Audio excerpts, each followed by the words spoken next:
journée bi yàgg a topp Mame Birame bi ma déggee ne day ñëw Paris vraiment ma réservé journée bi def ma dara teel naa fi ñëw boobu ba léegi maa ngi xaar il fallait malgré dama woor ba heure bi mais il fallait ma xaar ba mu dédicacer sama livre vraiment kontaan naa ci moom trop ak liggéey bi mu liggéey ci Sénégal ak mook ñi muy liggéeyandool ci Walfadjri vraiment sauvé nañ bokk nañ ci ñu sauvé Sénégal ñu leen ci remercier bu baax a baax a baax jërëjëf. kon dama ñëwoon tey pour fekkee si dédicace bu Mame Birame Wathie bi parce que moom tamit ku xam combat bi def na ci loo xam ne li vraiment kenn naatable wu ko taxaw na ci taxawaay bu mu war a taxaw te taxaw bu dëggu nag bu taxaw par parlo donc tey su jógee ba Sénégal ñëw France bu nga dédicacé un livre boo xam ne ni mu ko titré rek war na ne fàttuwul benn yoon Sénégalais yi fàttuwul benn yoon particulièrement la jeunesse donc moo taxoon ñëw pour participer ci événement bi macha allah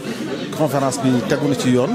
te il a fait vraiment ce qu'il devait faire mooy seet suñu te am nañu mbégte lool ak kontaante ci moom di ko ne ca kaw ca kanam rek incha allah rabbi am mbégte kontaante bu baax waaw.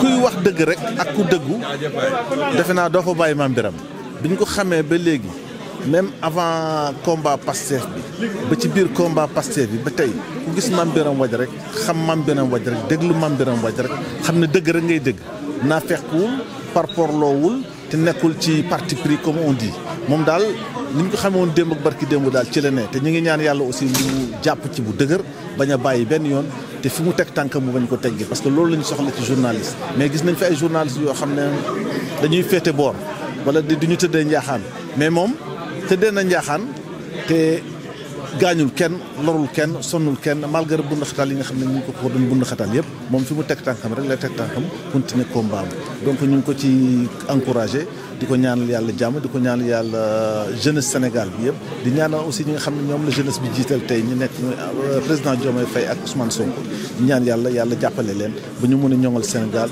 li nga xam ne moo taxoon ñuy jóg suba ngoon guddeeg bëccëg amul combat bu ñu mës a rate fii ci en France et en Europe donc ñu ngi ñaan yàlla yombalal leen oyofal yéen bi bu ñu yóbbu Sénégal fi nga xam ne ñëpp ñu ngi ci gis seen bopp. waa livre bi jotuma ko nag liiragum carrément en dehors li ma déglu tey ñu wax ko ci ak li mu waxoon keroog ci bi ñu koy njëkk a dédicace au niveau de Walf mais incha allah ak ni ko nit ñi waxee vraiment def na ci li nga xam ne moo ci war même su fekkee am nañu si def critique sax ñàkkul loo gis rek il faut am ñu critiquer critique positive dafa am critique négative dafa am mais je pense que ñi si jotee wax seen xalaat ci neneen beneen fànn aussi ñoom tam xam naa lu jëmale mbir mi ci kanam la rek mais du lu yàq daal te livre bi incha allahu rabbi naa ci def sama warugar def li ci war toog concentré bu baax gën ko lire gën ko càmbar xam naa ne rek lu am solo moo nekk ci biir quoi. Je m'appelle Fatou Néné Ndiaye. Je viens du Blanc-Ménil, donc je suis à 15 minutes d'ici. Mais je suis venue pour voir Mame Birame pour le livre, donc la présentation et la séance de dédicace. Ça a été très intéressant de participer à cette journée. En tout cas, c'est pas un regret, c'est vraiment tout au contraire. On serait ravis d'avoir des après-midi comme ça, de partager des sujets sur le Sénégal. Un livre comme ça retrace le Sénégal ces 20 dernières années, je peux dire, mais plus particulièrement les 4 dernières années, de 2019 ou 2021, je vais dire, à maintenant. Et on est fiers de ce que Mame Birame a fait, de nous relater, de mettre sur papier les faits, la dictature de Macky Sall, l'engagement et la fierté, la bravoure de la jeunesse sénégalaise. Et voilà, on est content. Moi, en tout cas, je suis d'avis que ce genre d'événement se réalise fréquemment et que d'autres personnes puissent écrire, parler du Sénégal et qu'on puisse en débattre et en discuter comme voilà, la cérémonie. En tout cas, ça a été un plaisir de participer à cet événement. Merci aux organisateurs et merci à Mame Birame Wathie. Mame Birame, oui, je suis une des fans de Mame Birame. Donc, je ne rate pas les lives de Mame Birame, je ne rate pas ses chroniques du lundi sur la géopolitique en Afrique et dans le monde.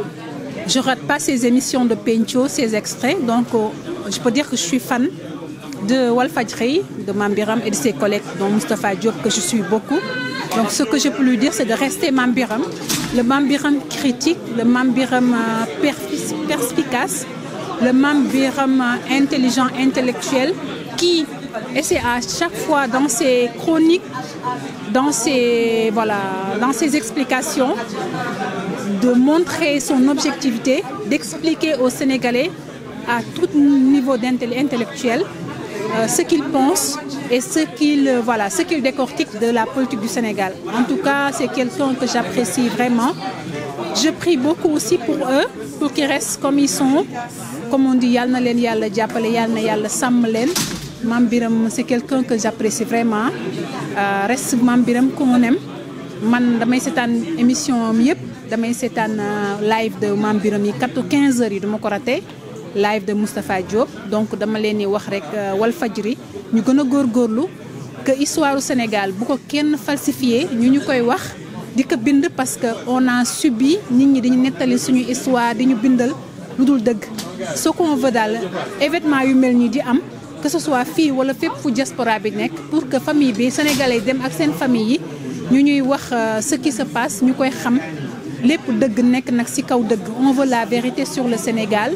Et on aimerait que ñaar événement yu mel ni di continuer Mame Birame daal lu ma koy waxaat mooy nay bind te am mën na bind que la suite même bu fekkente ni point d'interrogation la dans ce livre c'est un challenge pour le gouvernement, c'est un challenge pour Pastef de tuer complètement le système, mais lui aussi on veut qu'il continue d'écrire parce qu'il y a beaucoup de faits qui se sont passés. Et même si ce n'est pas politique, qu'il nous raconte ce qui s'est réellement passé. Voilà, merci. Waaw kontaan si dañu yàgg suivre Mame Birame Wathie ci Walf TV léegi nag ma dégg ne ñëw na fii pour dédicacer livre bi ak yooyu noonu waaw ma kontaan naa si daal am naa si benn ak sama benn copain bu ma jëndal livre bi kontaan naa si journée bi Mame Birame moom il est super pertinent et ça fait plaisir d'assister à ce genre d'événements quoi. Merci. Anta Dia, c'est Paris laa jógee Paris dans les Yvelines. Nos journée bu am solo la parce que mënuñu woon ñàkk bañ a ñëw ndax Mame Birame dafay nit koo xamante dañ koy suivre depuis très longtemps muy def ay analyses yu pertinentes di vraiment bu bindee livre daf ñuy jaral ñu ñëw ba fii def déplacement bi suivre la présentation ma mën a dédicacer suñu livre bi ñu jënd vraiment pour accompagner ko.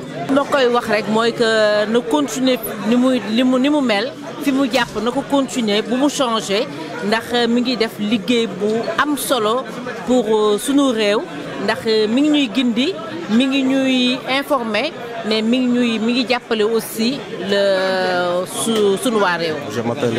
Je m'appelle Mamadou Mokhtar Diallo. Je fais partie de la communauté Pastef de 94.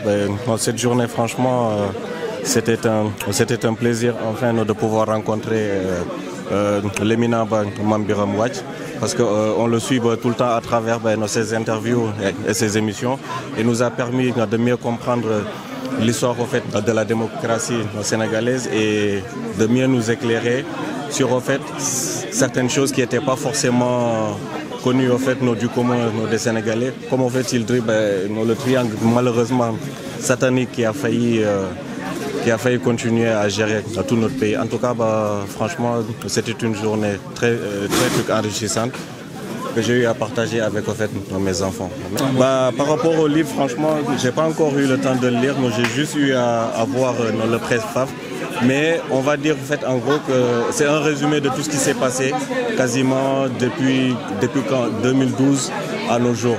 Et je pense que vraiment ça reflète en gros la réalité, même si je m'attendais un tout petit peu à un peu plus qui parle plus ou moins par rapport à l'ouvrage de la jeunesse.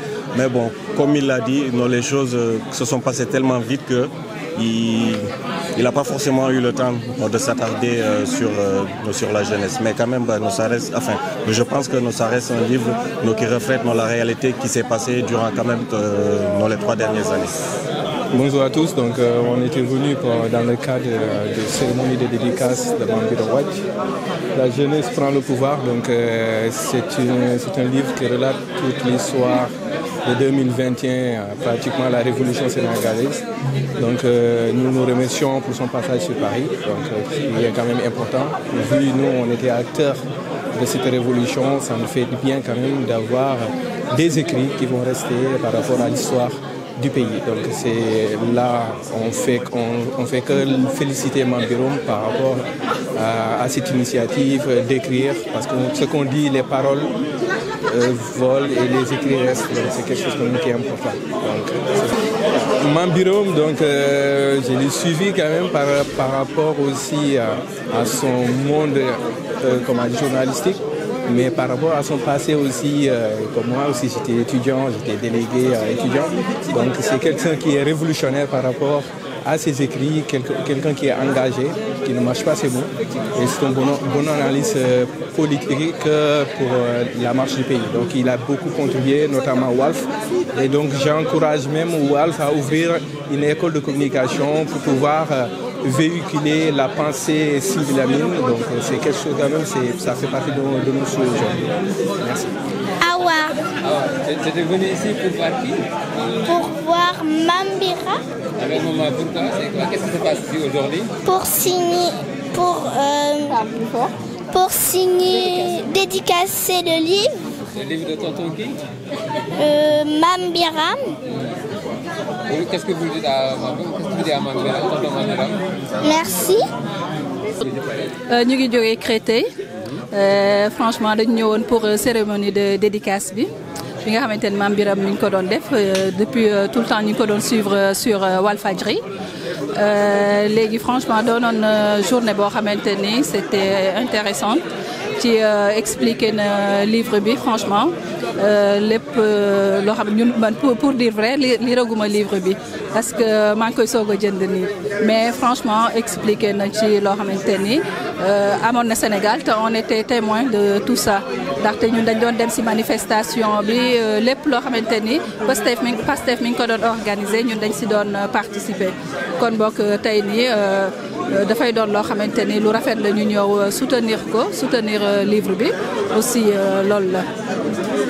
Moi je suis allée à toutes les manifestations avec ma maman. Moi j'ai voté Pastef. Pour parler sur la personne de Mame Birame Wathie, franchement je l'ai connu à travers Walfadjri, mais c'est une personne intéressante. Il défend très bien ses convictions et c'est quelque chose qui était rare au moment où le régime de Macky Sall était au pouvoir. Et lui, il ne mâchait pas ses mots. À chaque fois, il parlait sur des choses que beaucoup d'autres journalistes n'osaient pas faire. Donc, franchement, c'est une personne à féliciter et à encourager. Qu'il n'arrête pas, même s'il y a un nouveau régime, qu'il reste sur ses convictions. Bien vrai que je suis de Pastef, donc je préfère qu'il reste sur ses mêmes convictions. Merci.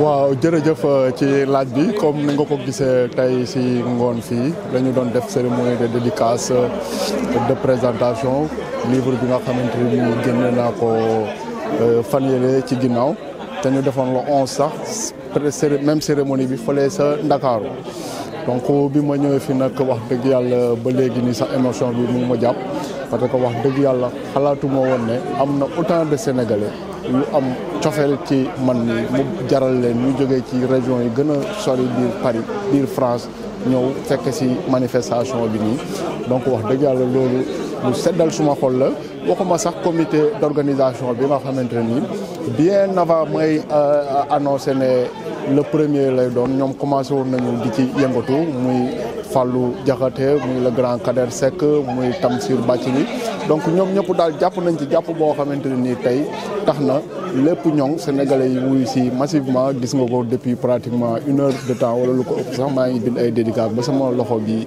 di toqi donc pour dire que tout simplement la satisfaction est totale kontaan naa ci mobilisation sénégalais yi wane nañu ne Sénégal da leen a yitteel te fu ñu munti nekk ci àdduna bi à chaque fois qu'il est question du Sénégal dañuy répondre présent. Comme les gens disent que da nga am une relation particulière ak Ousmane Sonko, est-ce que c'est vrai da nga am relation particulière ak Ousmane Sonko. waaw non xam nga loolu moom bof je pense que c'est une